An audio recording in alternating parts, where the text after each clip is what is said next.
तीन वाइन ए, बी और सी की सांद्रता 10%, 20% और 30% है। उन्हें 2x, 3x और x के अनुपात में मिलाया गया। परिणाम स्वरूप 23% सांद्रता वाला घोल बनता है। x की वैल्यू आपसे बोली गई है। अब देखो a प्लस बी प्लस सी में कितनी है सांद्रता, यानी कि कंसंट्रेशन कितनी है 10%, 20% और 30%। और ओवरऑल अगर मैं तीनों को मिला दूँ तो कंसंट्रेशन कितना हो रहा है 23%। तो मैं क्या करता हूँ, परसेंटेज से परसेंटेज में यहाँ से रिमूव कर लेता हूँ।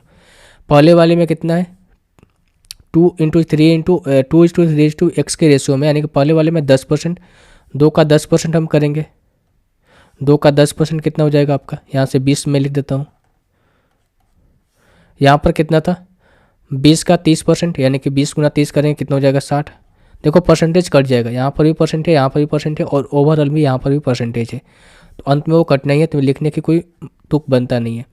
ये कितना है 30x और ये किसके बराबर है भाई, ये है आपका 3 और 2 5 प्लस x और ये 23 का। मैंने परसेंट यहाँ पर भी नहीं लिखा क्योंकि ये वैल्यू अगर मैं यहाँ पर परसेंट लिखता तो ये वैल्यू कट ही जाती, ठीक है।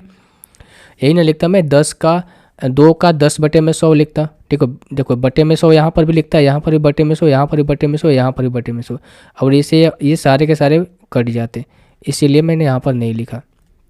अब देखो ये कितने हो जाएंगे 60 और 20 80 और 23 पाँचे कितना होता है आपका 105। 80 में से 105 को माइनस करें कितना हो जाएगा ये आपका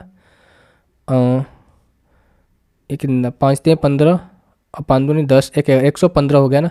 115 में से 80 को माइनस करें कितना हो जाएगा 35, और ये किसके बराबर हो जाएगा भाई 23x, और यहाँ पर 30x माइनस करें कितना हो जाएगा 7x। तो यहाँ से x की वैल्यू कितनी आ जाएगी 5। तो x की वैल्यू कितनी आ जाएगी भाई 5 आ जाएगी, ऑप्शन नंबर डी।